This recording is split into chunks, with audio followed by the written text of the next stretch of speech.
registered, and I certainly do not run.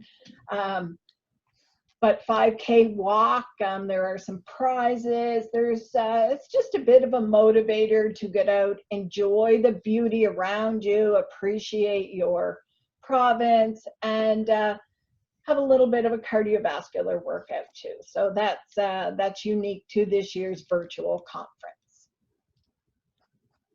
So next we are going to listen to a colleague of mine, Sarah Melville, who is going to present on the hypertension guidelines. So Sarah, I will get you to go ahead and share your screen. So Sarah Melville is a translational research associate at Dalhousie Medical School and also the New Brunswick Heart Center. She has a Bachelor of Science in Cardiopulmonary Science from Northeastern University in Boston. She is an active member of Hypertension Canada and also collaborates with the World Hypertension League, looking at or working in a working group with blood pressure measurement accuracy and devices. And I always think of Sarah on my birthday. My birthday is May 17th, which is World Hypertension Day. So I often think of Sarah. So welcome, and I will mute, and we look forward to your presentation. Well, thank you very much, Sue, for that introduction, and thank you for thinking of me on World Hypertension Day. It's a special day. In fact, it was postponed this year. So this year, because of COVID, World Hypertension Day will be celebrated October 17th. So thank you very much for the kind introduction and for the great invitation, Sue, for having me present at this conference. So I'm talking about an evidence-based review of the Canadian Clinical Hypertension Guidelines. So these are my disclosures. I just have some research-related disclosures, but no conflict of interest. And thank you, Sue, for the complimentary membership to the Canadian Council of Cardiovascular Nurses. So speaking of disclosures, I appreciate that this is now the third guidelines for very big guidelines. Earlier this morning, we heard Krista with the lipid guidelines and Sue with the diabetes guidelines. So speaking of disclosures, it's just a reminder to remember that guidelines are simply just guidelines, and what's important is to use your expertise and knowledge to treat the individual patient. The guidelines are kind of a one-size-fits-all versus a balance with individualized medicine. So this paper by Dr. Hampton describes that very well. And then most recently, actually just the other week, this paper came out by Dr. Retta and Dr. Lemon. And some physicians talk about the importance that guidelines should tell us what we know and also emphasize the uncertainties in what we don't know. And there's some examples you'll see that the Canadian Hypertension Guidelines do that very well. So why are we here today? So this past May, Dr. Padwell and colleagues, Dr. Padwell, oops, sorry, my mouse wasn't working on the full screen. Dr. Padwell and Dr. Padwell and colleagues published this paper to show that you can see in graphs B, C, and D that in Canada there's worsening awareness about hypertension, as well as worsening treatment and decreased control rates of hypertension, particularly in women, which is the red line. So the guidelines are important to increase awareness, with the dissemination of the guidelines to increase awareness of hypertension, and also the implementation of the guidelines to increase blood pressure control. So the objectives of this presentation is to give an overview of the current Canadian clinical hypertension guidelines, and specifically some key points about the importance of out-of-office blood pressure measurement, which is emphasized. And then this year in these guidelines, there's an emphasis on the management of and assessment of resistant hypertension and possible secondary causes of hypertension. And then thirdly, there's a growing field of digital non-invasive blood pressure devices, and there's some caveats with that to be aware of. So I'd like to start with a brief history of blood pressure measurements. So in the late 18th century, Reverend Stephen Hales measured blood pressure from a horse's carotid artery with a long glass pole, and then later we had the oscillatory method. And what's interesting is actually the oscillometric method was actually discovered before the manual method of blood pressure measurement. And that's interesting because we've moved away from the manual method of blood pressure measurement and now more focused on automatic devices, which was actually founded first. So just briefly, the history of the guidelines is that in 2015, that was when automatic office devices were suggested as recommended rather than the manual method, and the automatic devices were first suggested in the 2011 guidelines, but not recommended as or preferred as they are in the 2015. Then in November 2015, the SPRINT study came out, and that was the study that showed that intensive blood pressure targets was more effective in select high-risk patients. So that affected all of the guidelines, Canadian, US, and the European guidelines. And then the last guidelines that just came out before the 2020 guidelines was in 2018, in which children and adults were included in the same guidelines, as well as pregnant women, as well as the acknowledgement for the need of validated risk cuff devices, but only in specific populations such as frail or obese patients. And these were the last guidelines. There were no guidelines in 2019 because Hypertension Canada went to a 2-year review cycle, probably, I think, to help with better dissemination and implementation of the guidelines to make it every 2 years.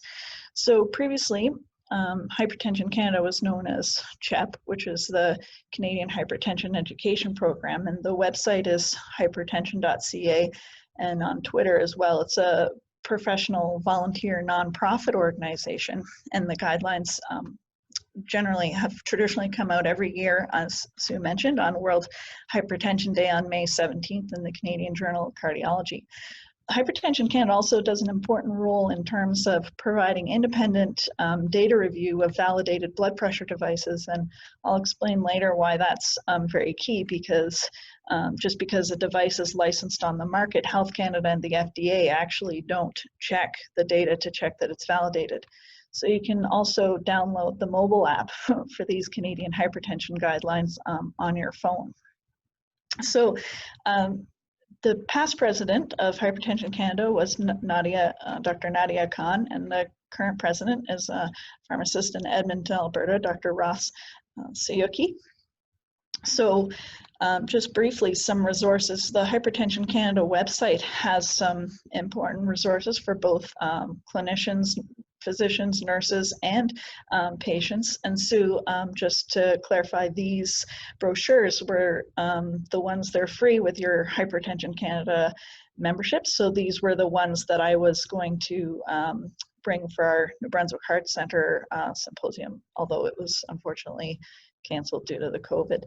So why do we measure blood pressure? Well, hypertension is a leading cause of cardiovascular disease, and it's further exacerbated by type 2 diabetes, and then further exacerbated by obesity, and then further exacerbated by aging. So these are all taken into account when, in terms of treatment and management of blood pressure. So what's interesting is of the primary risk factors, 6 of the 8 risk factors of hypertension are actually reversible, and just aging and family history are the only ones that aren't. So that's important to acknowledge. So these are this is the algorithm for blood pressure thresholds. For blood pressure thresholds for diagnosis of hypertension and for initiation of antihypertensive therapy. And what's important, this is the 2018 algorithm, but still what's a common theme is that it's important to confirm a diagnosis of hypertension with out-of-office measurement, preferably 24-hour ambulatory monitoring or home blood pressure monitoring. So you'll notice that in these 2018 guidelines, they kind of have patients without diabetes and diabetes kind of on the same line, so to speak. But a key revision for these guidelines is that they've separated them out. And the reason is speaking of acknowledging uncertainty, is that the diagnostic threshold for people diagnosed with diabetes for automatic office blood pressure, ambulatory and home blood pressure monitoring is actually kind of uncertain and not as well established as people without diabetes. So so they separated it out to make that distinction clear. And just to clarify, office blood pressure monitoring is where the physician is present, and automatic AOBP blood pressure monitoring is where the patient is by themselves in the room, so it's unattended blood pressure, and that came from the SPRINT study. So you can see again, the emphasis is that you want to confirm the blood pressure thresholds that before making a diagnosis with out-of-office measurement, preferably 24-hour ambulatory monitoring, and that's to rule out white coat hypertension. So something to note in this algorithm is that if the office blood pressure threshold is below threshold, the algorithm shows that that's not a diagnosis of hypertension. But something to keep in mind that is been slated as a priority for the next guidelines, which are 2022, is that perhaps out-of-office monitoring, ambulatory blood pressure monitoring, should be considered to rule out masked hypertension. So this is a great editorial by Dr. Hiremath and his colleague Dr. Rizukia, and this shows the importance of 24-hour ambulatory blood pressure monitoring, because it not only rules out white coat hypertension and masked hypertension, but there's the importance of the nocturnal blood pressure patterns. So what's an increased risk for cardiovascular disease is if the person doesn't have any night dipping, or if there's extreme night dipping. So 24-hour ambulatory blood pressure monitoring is preferred over office blood pressure measurements or home blood pressure measurements. So interesting note about all of the guidelines. So this is from the supplement of the Canadian guidelines, but all of the guidelines do this, and this is the kind of instructions for ambulatory blood pressure monitoring for physicians and for patients, but it's in the supplements. It's kind of hard to find. And a couple of years ago, had the pleasure of collaborating with Dr. Bird at the University of Michigan based on a conversation on Twitter. And he pointed out that maybe ambulatory blood pressure monitoring is not used as often because physicians might be unclear of how to use it, and also patients don't know what to expect. So we created this patient page that was published in JAMA, and it has 8 steps for patients, you know, an outline of even what to wear, when to shower, how long they're going to be wearing it, and what to expect for ambulatory blood pressure monitoring. So that's included in the handouts that you can use to give to patients that might be undergoing 24-hour ambulatory blood pressure monitoring. So an important upcoming study that's underway right now is the MASTERS trial. And the reason why this is important is this is a randomized control trial of office blood pressure measurement or out of office, specifically ambulatory blood pressure monitoring, led by Dr. Parati. And actually at the New Brunswick Heart Center, Dr. McKinnon and Shelley and I, we were considering participating in this, but the reason why we decided not to is Dr. McKinnon understandably felt strongly that he was there was an issue of clinical equipoise, perhaps because he feels that out-of-office monitoring is so much more superior than office blood pressure monitoring that it might not have clinical equipoise to randomize people to the office when our practice shows that ambulatory blood pressure monitoring is superior. So these results, pending results, will be very important when this study is published. So a key study for home blood pressure monitoring that is cited in the clinical guidelines is the Tasman-H4 study. And this study showed the superiority of home blood pressure monitoring and telemonitoring for blood pressure control versus simply office blood pressure measurements by Dr. McManus et al. So similarly to our instructions for ambulatory blood pressure monitoring, there's also a patient page in JAMA for home or self blood pressure monitoring. I use home blood pressure monitoring because that's the term used in the guidelines, but at the recent AHA hypertension conference, some of the physicians pointed out that a better term is actually self blood pressure monitoring because it's not just restricted to the home. So a couple of things to note from the guidelines in terms of measuring blood pressure. It's important to do a series of measurements over 7 days, and you do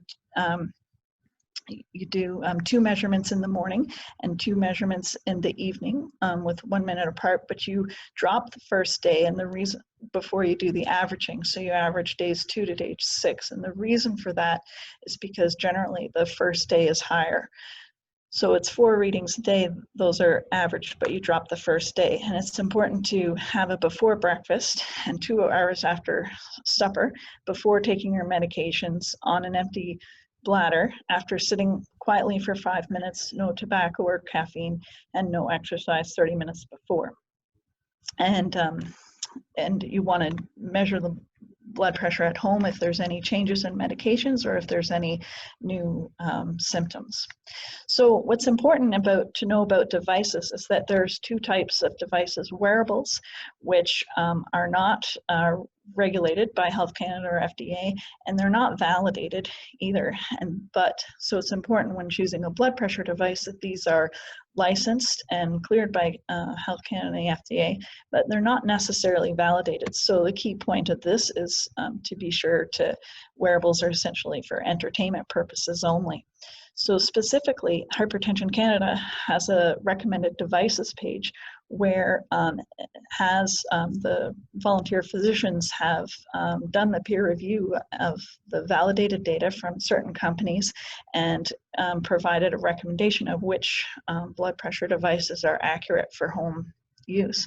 So they have 2 ratings. One is a gold rating, and that means that these blood pressure devices were validated using the ISO protocol, which is currently referred to as the Universal Protocol or the British Hypertension Society Protocol. These are very accepted protocols. The silver rating, these devices were validated with the European Hypertension Society protocols. So something, if I could just draw your awareness to, I think might be coming in the future, is that the European Hypertension Society protocol is underpowered, and it is becoming obsolete, and many hypertension experts find that this protocol is inferior. So I can suggest that I have a feeling that the silver rating will soon be discontinued just because of the that the European protocol is underpowered. The other thing that's from the literature is that after a patient chooses their device and buys it, they should take it to their physician and to see if the specific device model is accurate for the individual. A couple papers by Dr. Padwell and Dr. Hirem's group, respectively, in 2016 and 2017, found that the algorithms for the devices might be specific to the individual. So for consistency, it's good to take it to the physician to check that it's accurate for that specific patient. So Hypertension Canada does have a home blood pressure log for recording, for patients to record their measurements. But the problem with manual measurements is that, as Dr. Myers says, you could have reporting bias where, if patients are manually writing them down, you could have errors or, for inaccuracies in that. So Dr. Padwell's designed a mobile app. It's called Sphygmo Home, that is free to download on your phone, and it's connected with Bluetooth validated blood pressure devices that can upload those measurements directly to the phone and then send them to the physician. So for example, you've got the blood pressure here, but it also does blood glucose for diabetes, weight for weight management, temperature, respiratory rate, and pulse oximeters. So for the blood pressures, as I mentioned, there's some validated Bluetooth devices that you can pair with the device. And then just like in the guidelines, as we talked about, it reminds you when to take your blood pressure on the certain days, and then after the 7 days, it'll do the averaging for you. So the Hypertension Guidelines Committee has a subcommittee for evaluating electronic devices and e-health tools, and this mobile app is recommended by Hypertension Canada, and Dr. Padwell just yesterday, he offered that this is his email address if you want to try it, if you have any questions. Yeah, he's a great hypertension leader in the field. So for treatment, the first line treatment, of course, is health, behavior, lifestyle management, which is important, as well as antihypertensive therapy, because it could affect, if you're not adherent to the healthy behavior lifestyles, it could cause resistant hypertension. So that includes physical exercise, of course, weight reduction, abstaining from alcohol, a good diet, reduced sodium intake. The guidelines do not suggest a supplementation of calcium or magnesium intake. And for patients not at risk for hyperkalemia, increased dietary potassium is recommended to reduce blood pressure, and of course, stress management. So these are the first line antihypertensive therapies, and specifically for first line, except for beta blockers, are contraindicated for hypertension in people that are 60 years of age or older. So again, for adherence, what's recommended is to use what's called a single pill combination, where say you combine ACE inhibitor and ARB with a calcium channel blocker, and this helps with adherence as well. Instead of taking 2 pills, you take 1. A quick note about ACE inhibitors and ARBs from the guidelines for women that are considering conceiving or that are pregnant, is that the ACE inhibitors or ARB should be discontinued if they're considering that. The other thing is, speaking of COVID, if you saw the European Society of Cardiology conference, to reassure you, from the BRACE Corona trial, there's no need in COVID to discontinue the ACE inhibitor or ARB. And similar, there's another study that's up and coming that should be out soon, replace COVID, which is led by Dr. Cohen, who's a nephrologist at the University of Pennsylvania, when they're looking at the effects of patients on ACE inhibitors and ARBs with COVID as well. So another note about SGLT2 inhibitors, as Sue mentioned, is that, and this of course is for complex hypertension cases or comorbidities.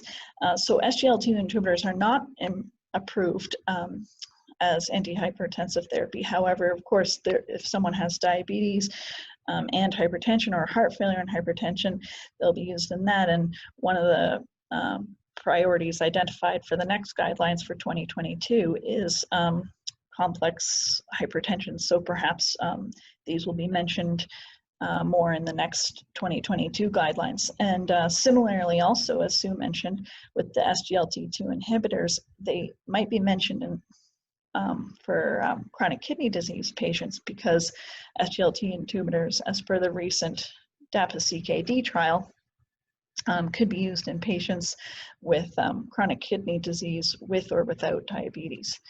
So briefly, for blood pressure targets, high cardiovascular risk, based on the SPRINT study, the target would be less than 120. So high cardiovascular risk means someone that's 50 years of age or older, risk for cardiovascular disease or with a blood pressure of 130 to 180, and that's based on the SPRINT criteria. The blood pressure targets for diabetes right now is that it systolic of less than 130, diastolic less than 80, and right as per the Canadian Hypertension Guidelines, generally the target is less than 140, less than 90. So what can contribute to resistant hypertension is poor response to antihypertensive therapies, such as inaccurate measurement with a blood pressure device, non-adherence or suboptimal treatment, and drug interactions. And so I learned something from Shelley Nairn as a nephrology nurse is to assess medication adherence. You might want to think about how the question is asked. Instead of saying, did you take all your medication? You might say, how often do you miss your medications? Or ask them if they stop taking their medications, if they feel good or if they feel sick. So for resistant hypertension is a blood pressure above target despite 3 or more antihypertensive medications at optimal doses, and preferably including a diuretic. So to assess it, you want to look at, is the blood pressure measured accurately with repeated measurements, and is the person on optimal blood pressure lowering medications, and assess adherence, and as well as assessing for obstructive sleep apnea. And there's a nice review and guidelines of management of resistant hypertension by Dr. Hiremath in the same issue as this year's guidelines. So improving adherence, there's a number of things to look at. Is the person on a single pill combination to help with dosing and convenience with their daily habits, out of office contact patient engagement, like with the e-health interventions and electronic reminders, and then also eliminate any drugs or substance like contraceptives that could be causing higher blood pressure.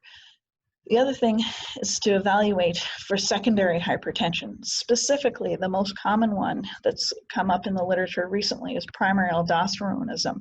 And this is key in the guidelines. It is covered very evidence-based in the guidelines, although I'll provide you with some references, as there aren't any references that I found in the guidelines. So recently this paper came out about the increased prevalence of primary aldosteronism, and more screening and diagnosis is encouraged because it's not been screened or diagnosed as often as it should be. And this should be done in patients that seem to have resistant hypertension. As Dr. Hiremath once said, that true resistant hypertension is actually very, very rare.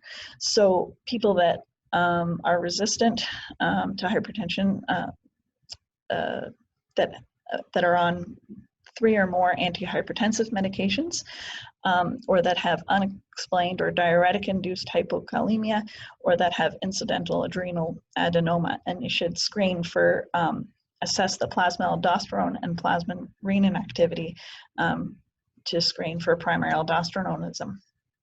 So then there are some confirmatory tests to confirm primary aldosteronism, and there's one of 3. You could either do a saline loading test, IV or orally, or plasma aldosterone to plasma renin activity ratio, or a captopril suppression test. And then this is a key article, it's 2018, that Dr. Bird and colleagues wrote, and this is a case review. And the purpose of this review actually is it simplifies, some people don't screen or diagnose for primary aldosterone because it's a lot of workup, but this actually is a case review that shows that it can actually be done quite simply.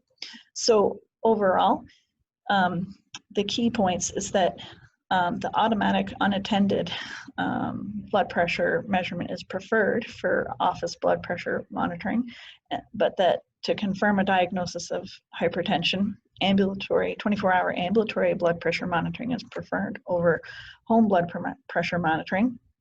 And then for home blood pressure monitoring, as we talked about, the selection of a clinically validated device is key, as well as to consider a lower blood pressure target for the select high patients, but be careful. It's contraindicated if someone has a standing blood pressure of less than 110, or if they're not adherent to their medication or not able to take their blood pressure correctly. Therefore, it's important to evaluate the adherence to hypertension treatment regularly, and if necessary, to consider screening and diagnosis of primary aldosteronism in selected patients with hypertension. Thank you.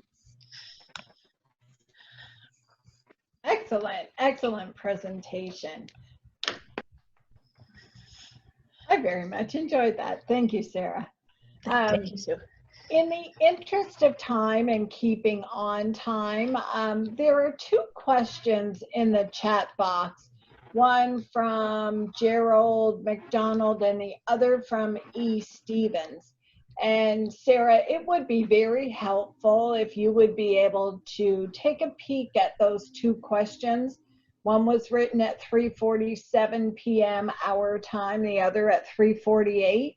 Okay. And I think the group would be quite interested in the responses. So is there a benefit to discarding the first of 4 blood pressure readings? And then Gerald asks about any peer-reviewed studies about wearables. So in the interest of time, would you be able to type in messages? Sure, like to the public or yes, individual? To everyone. Okay, yeah. Okay, sure. Perfect, thank you. So Brenda Ridley and Lindsay Shields, our next 2 presenters. And so before we start with that, I just want to say, Sarah, that presentation was excellent. I think I know something about hypertension, and you certainly taught me a few things. So it was excellent. So thank you very much. Thank you, Sue. Thanks. Brenda Ridley, you have met earlier in our programming. Brenda is our CCCN president. She's also a partial load professor at Humber College. And she is going to speak on COVID-19. And her colleague, Lindsay Shields, is also a registered nurse who works at the University Health Network in Toronto, and Lindsay is also a critical care, cardiovascular care instructor. She teaches in both critical care and cardiovascular care at Humber and Sheridan College. So please join me in welcoming both of these 2 colleagues, and I will ask you to share your